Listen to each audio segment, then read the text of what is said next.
Good afternoon, ladies and gentlemen. It gives me great pleasure to be in front of this audience. It reminds me of the time when I was as young as you were, and certainly we are today talking about a very, very relevant subject, making in India. Why is it so relevant today? One of the earlier speakers pointed out that manufacturing as a percentage of GDP has consistently eroded, and today it's somewhere around 15 to 16% of GDP. Very clearly, the government of India wants to do something to right this situation and see and get manufacturing back to what it was about 20 years ago. If one was asked this question about 20 years ago, why make in India? I think the answer would have been to preserve much needed foreign exchange, because in those days that was a very precious commodity because of the high oil prices prevalent then. And India's import bill, there was a major dent in that because of those high oil prices.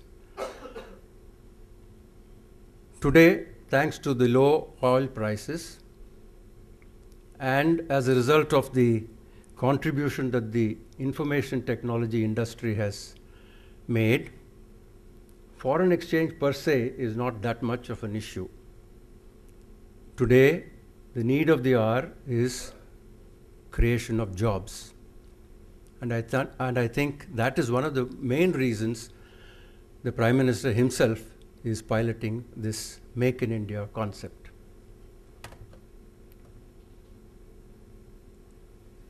If that be so, then should we be looking at labor-intensive manufacturing? Of course, the answer is a clear yes.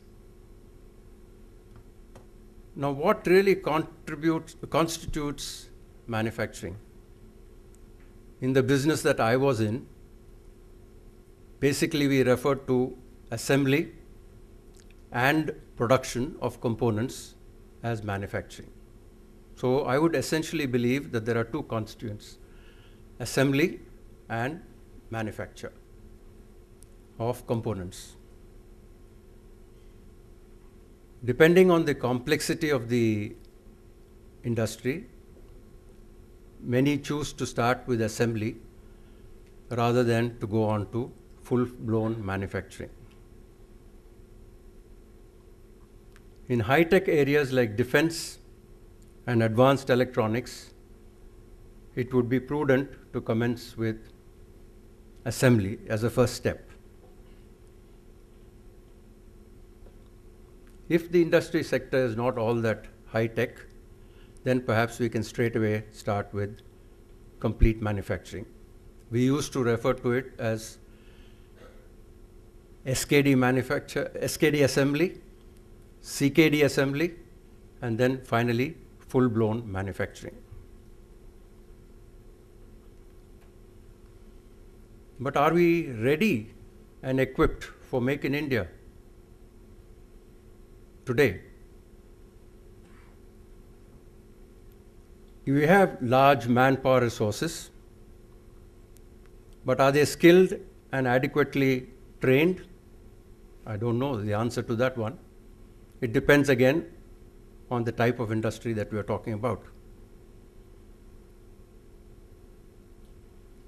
Before we jump into this bandwagon of Make in India, I think we must first ensure that the labor force is trained. Emphasis must be on vocational training, and this is going to be a big challenge. We have a number of engineers and diploma holders passing out each year from the large number of institutions that have cropped up. But are they really ready? I think the answer is very debatable. In the years when we started work, I remember we had just 6 engineering colleges in Tamil Nadu. I don't know what the figure is today. It's mind-boggling, I'm sure. It must be at least 60. Yeah? There you go. We have 300 engineering colleges. 600, okay.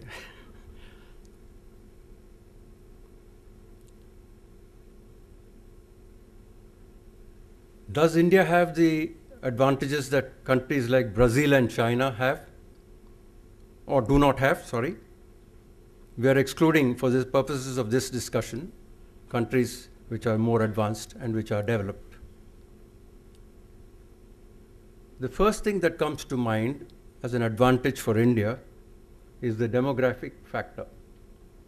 India has a large population of relatively young and educated people, and this must certainly be a major advantage to us. Secondly, a large segment of this population knows English, and this, regardless of all our what politicians might say, is definitely an advantage when it comes to dealing with the outside world. Thirdly, notwithstanding again the anti-Nehru people today, thanks to him, India has a large industrial infrastructure base today which can be gainfully tapped. One might argue whether Nehru did the right thing in socialistic development of the steel sector, etc., etc. But today, thanks to his vision then, I believe that India has a large industrial infrastructure base which will come in handy.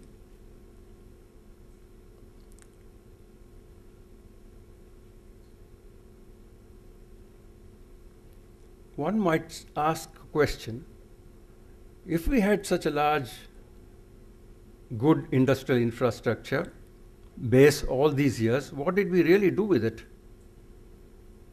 Why did we not exploit it? I think all of you know the answers to this.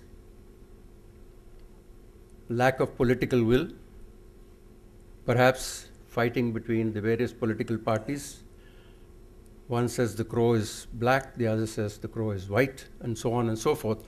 And therefore, this is a subject which, of course, one can talk till the cows come home, and certainly not the subject of today's discussion.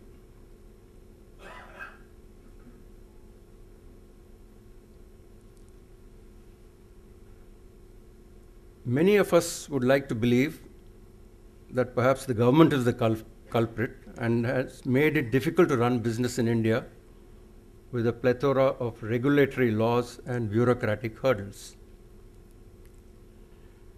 This is true to a large extent, but Indian business must also take some of the blame for being conservative and selfish in promoting their narrow interests.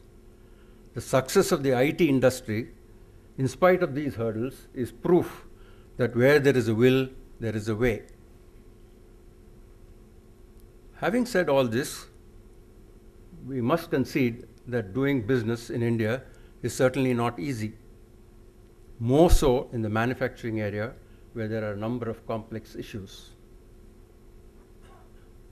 Single window clearances have just remained in name and have not really taken off. For Make in India to succeed, I think we need to have the following: access to overseas funding, especially for capital-intensive manufacturing, good roads and connectivity from ports to the hinterland. In fact, somewhere I read that it takes more time for goods to be moved from point A to point B in India than coming from abroad. Somebody had written that it takes 12 days for material to reach the Indian port from China, whereas it takes 20 days for the same material to go from the port to the Uttarakhand facility. We need unlimited access to quality power. We need adequate, unregulated access to technology from overseas. I'm reminded, those of you who are of my age group will remember that we had a department called the DGTD, the Directorate General of Technical Development, which was located in Delhi. And one had to go to permission for accessing technology and to get a license for manufacturing. And not only that, after getting the license, we were told you shall produce only 20,000 per annum or 50,000 per annum. So I think the most important thing is that this sort of regulation should be removed. I remember in Ashok Leyland when we were trying to tie up with Hino of Japan for engines. It took us almost 5 years and maybe 1,000 visits to Delhi before we could get the technology transfer cleared by Delhi. Those were the days. I'm sure that things have changed a lot these days, and hopefully the government will understand that such regulatory mechanisms are out of place. And when we particularly talk of Make in India. Another important issue is we need a change in mindset to accept that profit is essential for any business.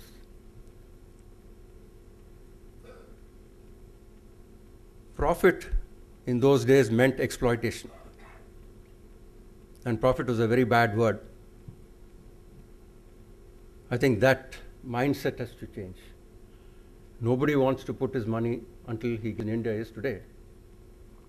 Perhaps 240 days, I don't know. So that has to change. When we talk of Make in India, there's a lot of hot air about exports. And everybody says, yes, we must make in India, but we must make in India for export. And I think this is easily said than done. Certainly in the commercial vehicle space and in the passenger market space, the needs of the foreign market are a lot different from the needs of the domestic market. And therefore, I think it will be a little too premature to say that India can be the hub for world-class manufacturing. I think one must think a little more carefully before one jumps into the rhetoric of export. Maybe in certain other industry segments this is possible, but certainly in the case of the commercial vehicles and passenger cars, I think one has to be a little more circumspect when it comes to talking about building an infrastructure for export in India.